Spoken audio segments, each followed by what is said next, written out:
Accounting प्रक्रिया की आधारशिला बैलेंस शीट को माना जाता है। बैलेंस शीट संपत्ति एवं दायित्वों का प्रदर्शन करती है। बैलेंस शीट का संबंध इस मॉडल की मदद से समाज से किया गया है। समाज के गुणों को संपत्ति, अवगुणों को दायित्वों की मदद से दिखाया गया है और अच्छे संबंधों का निर्माण तभी हो सकता है जब गुण और अवगुणों के बैलेंस शीट बराबर रहे। मॉडल में यह मॉडल बस्तर कला से युक्त है। इस मॉडल की मदद से छात्रा मीनाक्षी देवांगन ने बस्तर की कला को कम से कम खर्च की मदद से किस प्रकार व्यक्त किया जा सकता है, सफलतापूर्वक उन्हें प्रदर्शित किया है। इसी प्रकार बांस के टुकड़ों से बना यह छड़ी सुंदरता की एक प्रतिमूर्ति कहा जा सकता है, जिसमें बांस के टुकड़ों को मिलाकर एक आकर्षक स्वरूप दिया गया है। समय के प्रारंभिक चरण में व्यक्ति अपनी आवश्यकता पूर्ति के लिए वस्तु को देखकर वस्तु प्राप्त करता था, जिसे वस्तु विनिमय कहा जाता था। मॉडल के इस प्रथम चरण में यह प्रदर्शित किया गया है कि व्यक्ति वस्तु विनिमय के द्वारा अपनी आवश्यकता पूर्ति करता था, किंतु जैसे जैसे मुद्रा एक माध्यम के रूप में सामने आई तो व्यक्ति अपनी आवश्यकता को पूर्ति के लिए मेटलिक मनी का उपयोग करने लगा, ताकि इस मदद से वो अपनी आवश्यकता की पूर्ति कर सके। समय के साथ मेटलिक मुद्रा का स्वरूप कागजी मुद्रा में परिवर्तित हो गया। अब कागजी मुद्रा की मदद से व्यक्ति अपनी आवश्यकताओं को पूर्ति कर रहे हैं। सभ्यता का विकास का चरण यही नहीं रुकता। सभ्यता के इस नए चरण में हम इंटरनेट बैंकिंग की सुविधा ने जन्म लिया, जिसकी मदद से हम डेबिट कार्ड, क्रेडिट कार्ड और इसी तरह के इंटरनेट बैंकिंग सुविधा का उपयोग करते हुए हम अपनी आवश्यकता की पूर्ति करते हैं। मॉडल मुद्रा के इन्हीं माध्यमों का सफलतापूर्वक प्रदर्शन करता है। में शासकीय और अशासकीय नौकरी की कमी को देखते हुए हम स्वरोजगार के लिए ईंट भट्टा का एक महत्वपूर्ण मॉडल के रूप में प्रदर्शन किए हैं।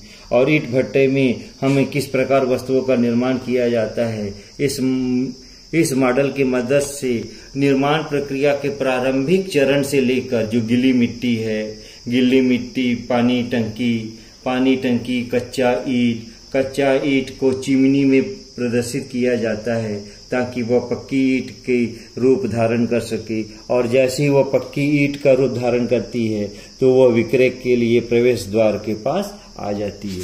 इस सिस्टम की मदद से स्वरोजगार की यह भावना उत्पन्न की गई है।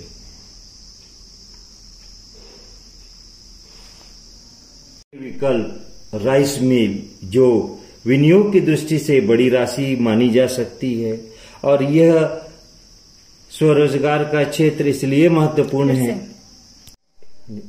M.Com सिम के खेमलाल ने स्वरोजगार के इस विकल्प को मॉडल का स्वरूप प्रदान किया है, जिसमें राइस मिल की गतिविधियों को साकार स्वरूप प्रदर्शित किया है कि किस प्रकार राइस मिल में काम संपन्न किया जाता है और इस काम को करने के लिए किस किस प्रकार के यंत्रों की आवश्यकता होती है।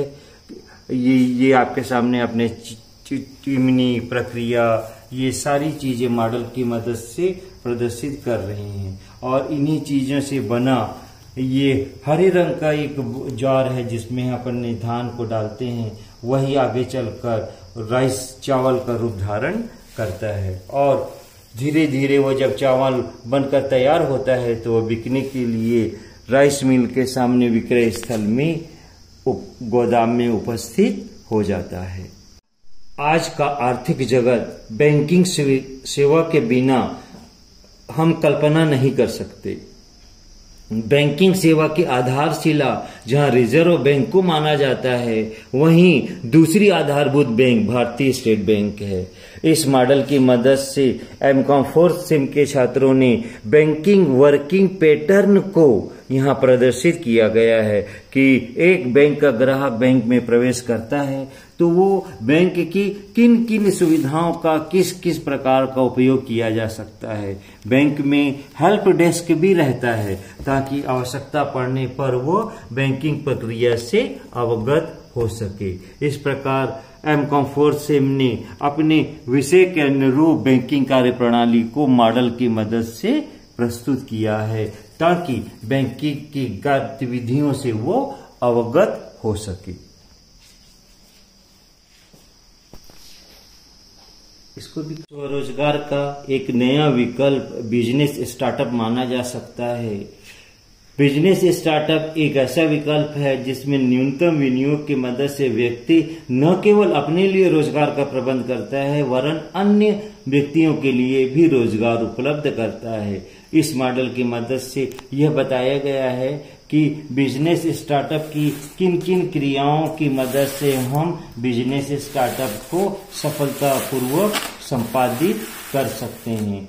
इधर बिजनेस स्टार्टअप में कंपनी का स्वरूप दिया गया है जो स्टार्ट के बाद कंपनी के बढ़ते स्वरूप का परिचायक होता है।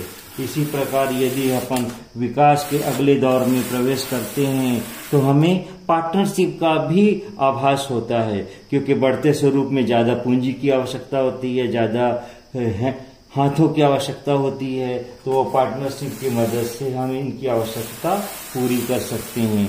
विकास के इस दौर में एक और हम सोल ट्रेडर्स को भी एक उदाहरण के रूप में दिया जा सकता है। यह बिजनेस स्टार्टअप का छोटा स्वरूप माना जा सकता है। स्वरोजगार का ये भी एक अच्छा माध्यम है।